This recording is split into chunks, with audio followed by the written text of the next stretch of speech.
Hello बच्चों, चलिए प्रश्न को पढ़ते हैं और समझते हैं। सिद्ध कीजिए कि cos 10 degree, cos 30 degree, cos 50 degree, cos 70 degree बराबर 3/16 है। तो ये एक सर्वसमीका दी गई है जिसे हमें सिद्ध करना है। प्रश्न को हल करने से पहले हम प्रश्न के लिए मुख्य अवधारणा लिख लेते हैं बच्चों। ठीक है, यहाँ से लिख लेते हैं हम प्रश्न के लिए मुख्य मुख्य अवधारणा, जिसकी सहायता से इस प्रश्न को हल किया जाएगा।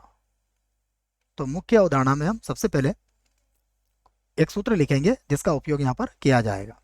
हमें सूत्र याद होना चाहिए, दो कॉस ए कॉस बी का।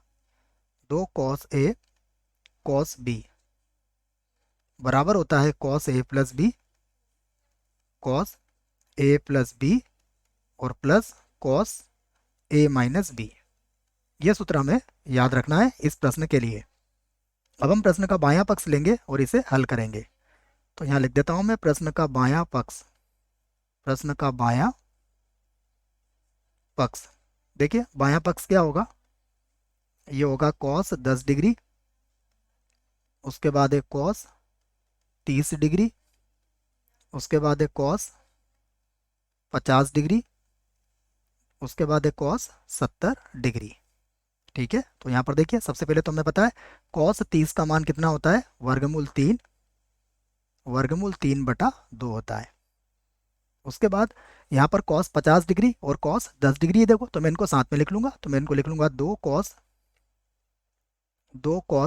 50 डिग्री और कॉस 10 डिग्री। ठीक है, और इसको 2/2 से मैंने गुणा कर दिया है बच्चों। इसको इस प्रकार से लिख लेता हूँ मैं, क्योंकि यहाँ सूत्र लगाऊंगा मैं। और इसके बटे में क्या लिख सकता हूँ मैं, तो यहाँ 2/2 का गुणा कर ही दिया है मैंने। गुणा में कितना है, गुणा में है कॉस 70 डिग्री। अब इस सूत्र को देखिए ध्यान से, इस सूत्र का प्रयोग हम यहाँ पर करेंगे। तो ये हो जाएगा वर्गमूल 3 और बटे में कितना आ जाएगा 4। और दो कॉस ए कॉस बी बराबर क्या होता है, cos A plus B. Cos A plus B अर्थात 50 डिग्री प्लस 10 डिग्री और प्लस ये हो जाएगा कॉस 50 डिग्री माइनस 10 डिग्री। ठीक है बच्चों, और यहाँ पर क्या चल रहा है अपना, ये चल रहा है कॉस 70 डिग्री। ये तो जैसा है वैसा ही चलेगा। आगे लिखते हैं इसको, फिर से होगा वर्गमूल 3/4।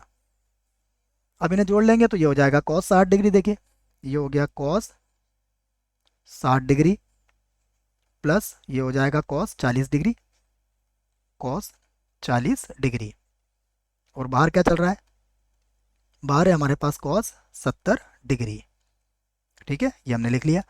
अब हम कॉस 70 डिग्री का भी अंदर गुणा कर सकते हैं और कॉस 60 का मान हमें याद होना चाहिए। ठीक है, तो मैं इसको आगे बढ़ाता हूँ।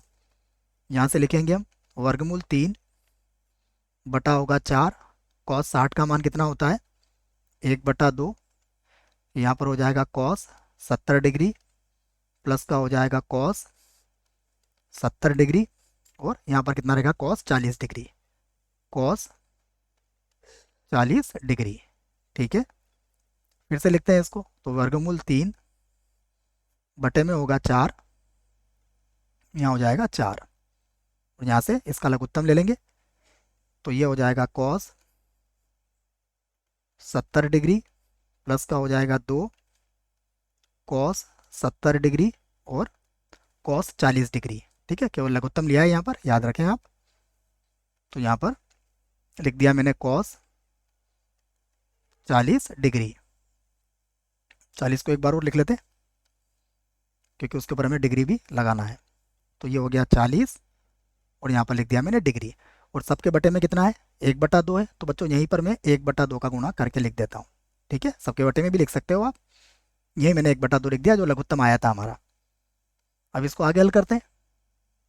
तो ये होगा वर्गमूल 3 और बटे में कितना हो जाएगा, 4 को 2 से गुणा करोगे तो कितना आ जाएगा 8। यहाँ पर है कॉस 70 डिग्री और यहाँ पुनः सूत्र लगा देंगे हम।